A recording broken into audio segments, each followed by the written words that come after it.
పక్షాన సౌలు దగ్గర పోరాడుతుంటే ఒరే దావీదు మీద కదరా విసిరాల్సింది ఈటి అని తన కొడుకు మీద ఈటిని విసిరాడు. అంతే కొంచెం దావీదు మీద ఈటి విసిరాడంటే ఓకే. యోనాతాన్ ఏం చేశాడు? యోనాతాన్ తన కొడుకు, ఎవరినో బజారు వాళ్ళని తిట్టావంటే పర్వాలేదండి, నీ కొడుకు నీవు తిడితే ఎట్లా?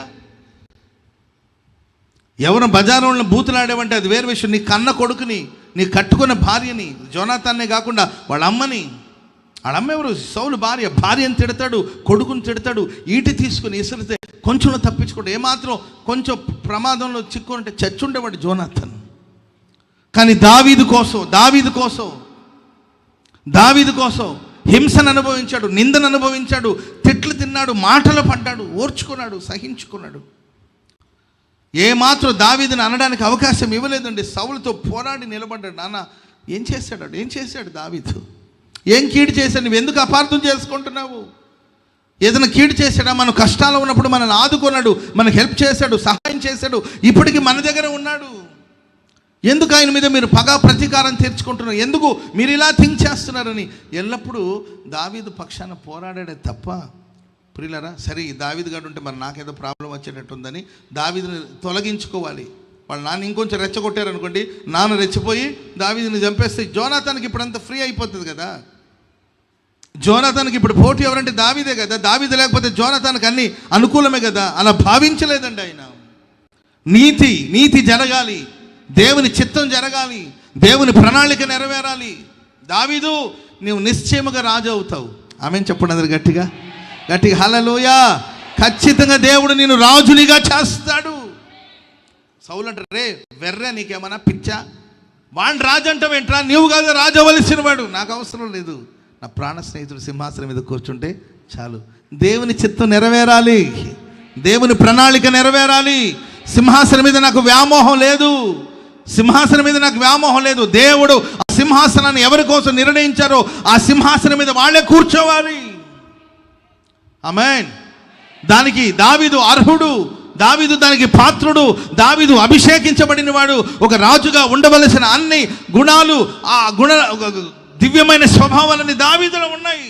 దావీదు నీవు ఖచ్చితంగా రాజు అవుతావు. హల్లెలూయా. ఇంకా చెప్పనండి, దావీదు దగ్గరికి వెళ్ళి సౌలు గురించి చెడ్డగా మాట్లాడలే. దావీదు దగ్గరేమో తండ్రిని సపోర్ట్ చేస్తున్నాడు, సౌలు దగ్గరేమో దావీదుని సపోర్ట్ చేస్తున్నాడు.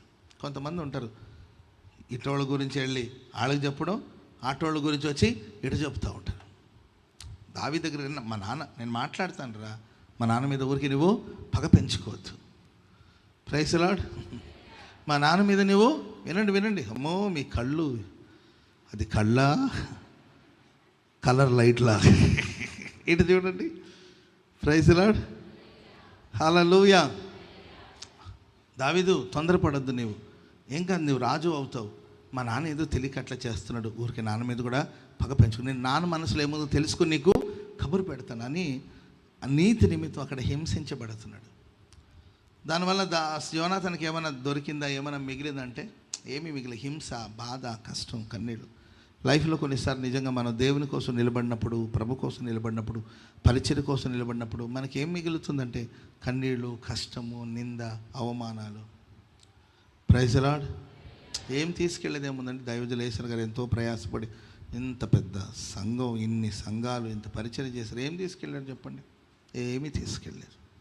ఏమైనా తీసుకెళ్ళారా? గోరంట్లలో కనీసం ఒక 3 అడుగుల వెడల్పు, 6 అడుగుల పొడుగు స్థలాన్ని తీసుకున్నాడు యేసయ్య గారు. ఇక్కడే మన గార్డెన్లో యేసయ్య గారిని సమాధి చేస్తే ఎవరు కాదన్న వాళ్ళు, ఎవరు వద్దన్న వాళ్ళు చెప్పండి. అందరూ ఉంచితే మంచిది కదా అన్నారు. కనీసం ఆయన ఈ భూమిలో, ఈ నేల మీద ఆయన సమాధి చేయడానికి కూడా ఆయన ఇష్టపడలేదు. అందరిని ఎక్కడ తీసుకెళ్ళి పాతి పెడతారు, అక్కడ నన్ను కూడా పాతి పెట్టండి. కనీసం సమాధి కూడా కట్టొద్దని చెప్పాడు అన్న. సమాధి కూడా కట్టొద్దు, ఎందుకంటే నేను ఒక విగ్రహారాధనగా మారకూడదు. సమాధి కడితే అక్కడికి వచ్చి జనాలు నాకు దండం పెట్టుకుంటుంటారు. దేవుని నామాన్ని మహింపరిచిన నేనే దేవుని నామకు దూషణగా ఉండకూడదని కూడా చెప్పారు దైవజనులు యేసయ్య గారు. ఏం మిగులుతుంది చెప్పండి? మనం అనుకుంటుంటాం, కానీ ఏం మనం సంపాదించింది ఏముంది? రాత్రి పగలు కష్టపడి ప్రయాసపడి పోరాడి మనం సంపాదించింది ఏముంది? అనుభవించింది ఏముంది చెప్పండి? యోనాతాన్కి ఏం మిగిలింది? జోనాతానికి ఏం మిగిలిందండి? సరే, భౌతికంగా ఆయనకి ఇక్కడ భూలోకంలో ఏది అతనికి లభించకపోయినా మీరు చూడండి, అతని సంతతిని దేవుడు ఆశీర్వదించాడు. ఆమెను చెప్పండి అందరు గట్టిగా. నీతి నిమిత్తం నువ్వు హింసించబడుతున్నావా, నీ సంతతిని దేవుడు ఆశీర్వదించును గాక, ఆశీర్వదించును గాక. హల్లెలూయా. ఓ సమయం వచ్చింది, యోనాతాను యుద్ధంలో మరణించాడు. ఆ తర్వాత సౌలు చనిపోయారు. ఆ తర్వాత కొంతకాలానికి దావీదు రాజయ్యాడు. రాజయిన తర్వాత దావీదు మనసులో ఒకటే కోరిక ఏంటంటే, సౌలు కుటుంబానికి నేను ఏదైనా మేలు చేయాలి, నేను ఉపకారం చేయడానికి, మేలు చేయడానికి సౌలు కుటుంబంలో ఎవరైనా ఉన్నారా అని ఆరా తీస్తూ ఉంటే ఒక విషయం ఆయనకు తెలిసింది. షీబానా కూడా ఒకడు ఉన్నాడు. షీబానా ఒకడు ఉన్నాడు. అతన్ని పిలిపించి అడిగాడు అనమాట, బ్రదర్, నేను సౌలు కుటుంబంలో ఎవరికైనా ఉపకారం చేయాలనుకుంటున్నాను, ఆ వంశంలో ఎవరైనా ఉన్నారా, వాళ్ళ సంతానంలో ఎవరైనా ఉన్నారంటే, అయ్యా, యోనాతాను కొడుకు ఒకడు ఉన్నాడు, వాడు కుంటివాడు. ఎవరంటాడు చెప్పాలి, ఎవరాడు? కుంటివాడైనా కుమారుడు ఒకడు ఉన్నాడు. కుంటివాడికి పేరు లేదా? ఇప్పుడు చెప్పండి, ఏం పేరు? మెఫీబోషెతు. వాడికి పేరు లేదా? అయ్యా, మెఫీబోషెతు అని ఒకడు ఉన్నాడు అని చెప్పొచ్చు కదా. మెఫీబోషెతు అని ఒకడు ఉన్నాడు బాబు, కొంచెం కాళ్ళు బాగలేదు, దానికి చెప్పొచ్చు, చెప్పే విధానం ఉంటుంది. కుంటివాడు. లోకం మన బలహీనతను బట్టి మాట్లాడుతుంది, మనకున్న లోపాల గురించి మాట్లాడతాడు. ఆమె పొట్టిదను, ఆమె నల్లటామను, వాడు కర్రోడను, అర్థమైందండి, వాడు బక్కోడను. లోపాలు. అదేం లోపమేం కాదు, పొట్టిగా ఉండడం లోపమేం కాదు, నల్లగా పుట్టడం లోపమేం కాదు. మనుషులు లోపాల గురించి మాట్లాడతారు. అది అనుకోకుండా ఆడు పుట్టకతో ఏం కుంటివాడేం కాదండి. చిన్న యాక్సిడెంట్లో ఆయన కాళ్ళు దెబ్బతినింది, కుంటివాడు. ఎలా పరిచయం చేస్తున్నాడు చూడండి. మనుషులు, లోకం మనల్ని ఎలా పరిచయం చేస్తుంది చూడండి. షీబా అనేవాడు ఎలా పరిచయం చేస్తాడు. కుంటివాడైన ఒక కొడుకు ఆయనకున్నాడన్నాడు. ఆ తర్వాత పిలిపించమన్నారు. ఆ కుంటివాడు మొత్తం మీద రాజ సమ్ముఖానికి వచ్చారండి. ఆయన వచ్చి రాక మునిపే ఆయన చూసిన వెంటనే దావీదు మెఫీబోషెతు అన్నాడు. ఆమెను చెప్పండి అందరు గట్టిగా. మనుషులు మనల్ని రకరకాలైన పేర్లతో పిలుస్తారేమో కానీ మనం ఆరాధిస్తున్న దేవుడు మనల్ని పేరు పెట్టి పిలిచాడు. హల్లెలూయా. పేరు పెట్టి నన్ను పిలిచావు,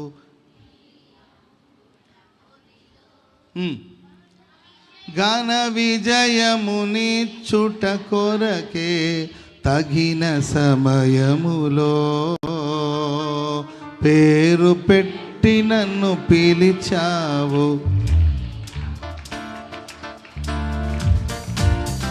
ఘన విజయమునిచ్చుట కొరకే తగిన సమయములో వేల్పులలో